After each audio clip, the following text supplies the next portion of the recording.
ओसिया जोधपुर से 65 किलोमीटर की दूरी पर स्थित है। यह देशी विदेशी पर्यटकों को मंदिरों एवं स्मारकों की स्थापना कला के कारण आकर्षित करता है। ओसिया में एक तरफ मंदिरों का समूह तथा दूसरी तरफ रेगिस्तान है। इस प्राचीन नगर क्षेत्र की यात्रा के दौरान बीच बीच में पड़ते हुए रेगिस्तानी विस्तार व छोटे छोटे गांव अतीत के लहराते हुए भूभागों में ले जाते हैं। ओसिया में मां सच्चिया का भव्य मंदिर बना हुआ है। जैन मंदिर, सूर्य मंदिर के साथ अन्य मंदिर बने हुए हैं। मंदिरों की शैली के कारण राजस्थान का भुवनेश्वर भी कहा जाता है। ओसिया का प्राचीन नाम उपकेशपुर पाटन नगरी और उपकेश पाटन भी था। ओस वालों की उद्गम स्थल होने की वजह से इसका नाम ओसिया रखा गया। ओसिया को मंदिरों की नगरी कहा जाता है। एक समय में ओसिया में 108 मंदिर थे। समय के साथ वो संख्या अनेक कारणों से कम होती गई। ओसिया के सभी स्मारक एवं मंदिर 8वीं से 12वीं शताब्दी के बीच के बनाए गए हैं। ये पूर्व मध्यकालीन समय के स्मारक कहे जाते हैं। इन मंदिरों को उड़ीसा के सूर्य मंदिर एवं खजुराहो के मंदिरों के समान माना जाता है। यहाँ के ये स्मारक नागर शैली में बने हुए हैं। मंदिरों में एक महावीर का जैन व शेष हिंदू मंदिर है। इसमें सूर्य मंदिर, हरिहर के 3 मंदिर, विष्णु जी के 3 मंदिर, पीपला माता का मंदिर, शिव मंदिर एवं भग्न मंदिर, भगवान महावीर का जैन मंदिर तथा सबसे विशाल सच्चिया माता का मंदिर है। इन स्मारकों में सच्चिया माता मंदिर एवं जैन मंदिर को छोड़कर सभी मंदिर व स्मारक राजस्थान सरकार के पुरातत्व विभाग के अधीन है।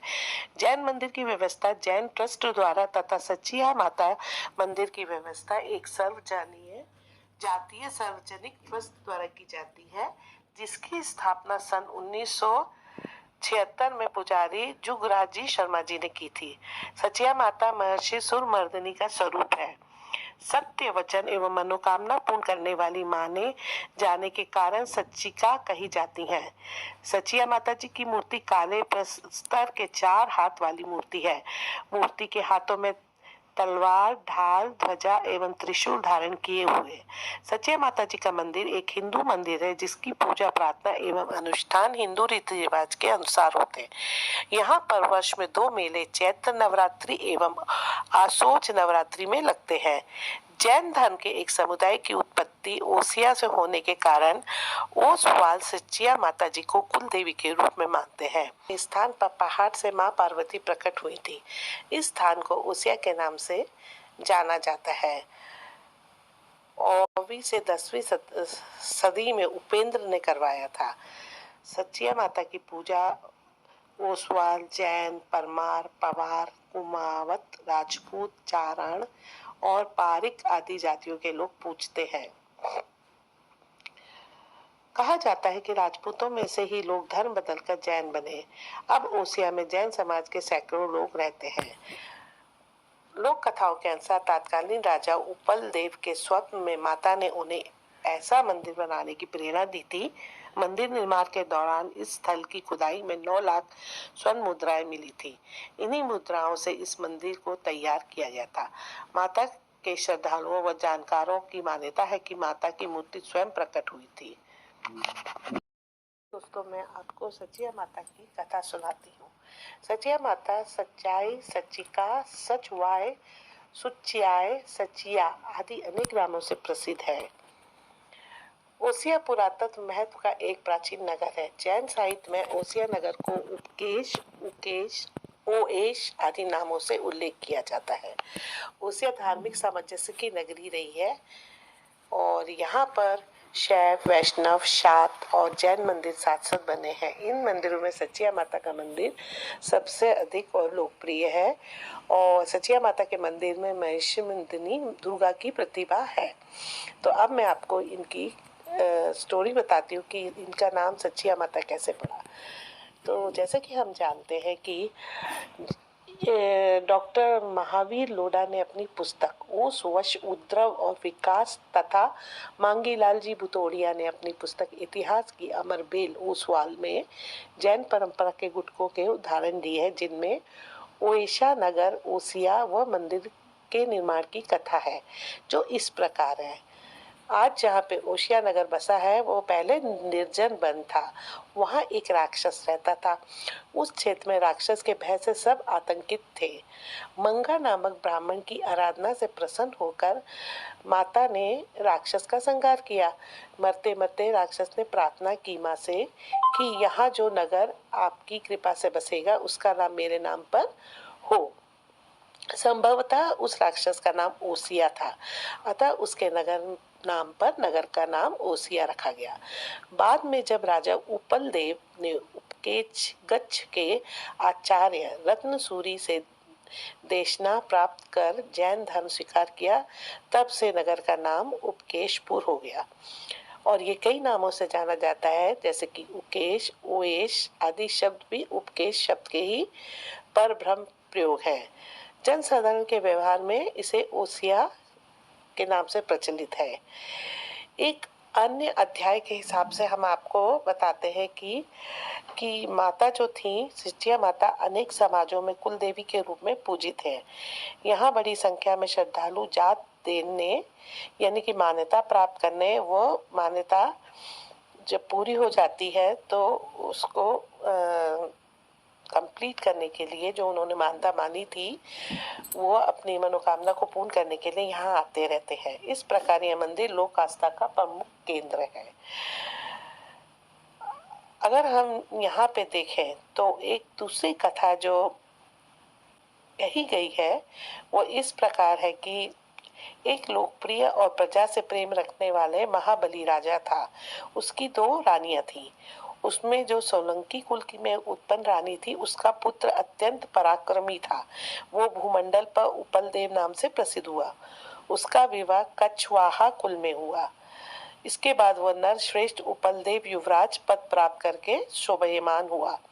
सौतेले भाई की संगति के कारण उपल के स्वभाव में चंचलता आ गई। तो एक दिन युवराज राज में भ्रमण कर रहे थे, तब उन्होंने जलाशय में चंचलतावश जो कुमारियां थी पानी के घड़े लेके जा रही थी, उनके घड़े फोड़ दिए। राजा ने युवराज को राज्य से निकाल दिया। देश निकाला पाकर वो अपने दोस्तों के साथ ओसिया क्षेत्र जा पहुंचा। वहां पर वो एक निर्जन वन में विश्राम करने लगा। युवराज उपलदेव के मन में ये गहरा पश्चाताप हुआ। वो सोचने लगा कि दुष्ट भाई के संग से मेरा स्वभाव कैसे बदल गया। तो उसने माता जगदम्बा से प्रार्थना की कि मैंने मुहुवंश कैसा दुष्कर्म कर डाला। हे जगत माता, मैं क्षमा मांगता हूँ, मुझे शरणागत को क्षमा करो। तो माता ने जो भय हरणी चामुंडा थी उसको स्वप्न में दर्शन दिया और बोली कि हे वत्स, तुम इस सुशोभन भूमि को त्यागना मत, यही रहना। तुम अपने पलंग के नीचे देखो, वहाँ एक बंद कुआं है। ये कुआं लोक हितकारी राजा संगर के द्वारा बनवाया गया है। कुएं से उत्तर दिशा की ओर 60 कदम की दूरी पर भूमि में धातु निर्मित पात्र चरु गड़े हुए हैं। चरु जो होते हैं दोस्तों वो सोने के घड़े होते हैं। वो चरु सोने से भरे हुए हैं। उपल देव ने जागकर इस स्वप्न के बारे में सोचा तो उसका ललाट केसर रंग से रंगा हुआ था। अत्यंत शोभायमान हो रहा था उसका ललाट। उपल देव के बंधु बांधवों के मस्तक कुमकुम से भी अंकित थे। ये दृश्य देखकर वो चकित थे। नरश्रेष्ठ उपलदेव को स्वप्न का सब वृतांत याद आ गया। माता के द्वारा दिया गया यह पर्चा मेरे सौभाग्य का सूचक है। इस प्रकार आश्वस्त होकर उपल खुदाई करने लगा। कुआं मिलने पर उसका पानी खारा देखकर वो बहुत दुखी हो गया। मनुष्यों में श्रेष्ठ उस उपलदेव ने रात में फिर स्वप्न देखा तो माता उससे कहती हैं, तुमने मेरी प्रसन्नता के भोग क्यों नहीं लगाया? भोग लगा देने पर तुम पानी को मीठा पाओगे।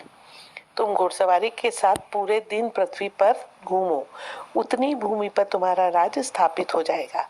तब प्रसन्न होकर उसने माता के पूजन किया। उपलदेव राजा ने कुएं का जल मीठा हो गया इसके कारण। यह देखकर वो बड़ा आश्चर्यचकित हो गया। प्रसन्न होकर उपलदेव अपने योद्धाओं के साथ पृथ्वी पर घूमने लगा। दिन भर वो जितनी पृथ्वी पर विचरण कर सका वहां अपना राज स्थापित कर महाराज बन गया। इसके बाद उपलदेव ने सोने के जो घड़े खुदाई में बताया गया था स्वप्न में माता द्वारा, उनको खुदवाया।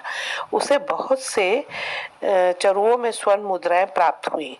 महान वीर उपलदेव ने माता के भव्य मंदिर तथा ओसिया नगर की स्थापना की। उसने महान उत्सव का आयोजन भी कराया। रात्रि में माता द्वारा दिए गए आशीर्वाद और वरदान के सच हो जाने के बाद राजा उपलदेव, उसका मंत्री उहड़ और प्रजाजन भगवती को श्रद्धा भक्ति से कुलदेवी मानने लगे। महान वीर राजा उपलदेव मारवाड़ी भाषा में माता महिषासुरमर्दिनी को सच्ची आय तथा संचाय माता या सच्ची देवी कहकर पुकारते थे। दोस्तों, मारवाड़ी लोग में आय का मतलब देवी जी के पीछे लगाया जाता है। इस जैसे मारवाड़ी में सच को साच कहते हैं, सच इन रूपों में भी उच्चारण होता है। इन रूपों के आधार पर सच्चाई माता नाम प्रचलित हुआ। सच्ची आय का उच्चारण सच्ची आय होने लगा। राजा उपलदेव ने सच्ची आय माता की कृपा से गुणवान पुत्र पाया। उसका नाम उन्होंने जयचंद्र रखा। वो पिता को बहुत प्रिय था।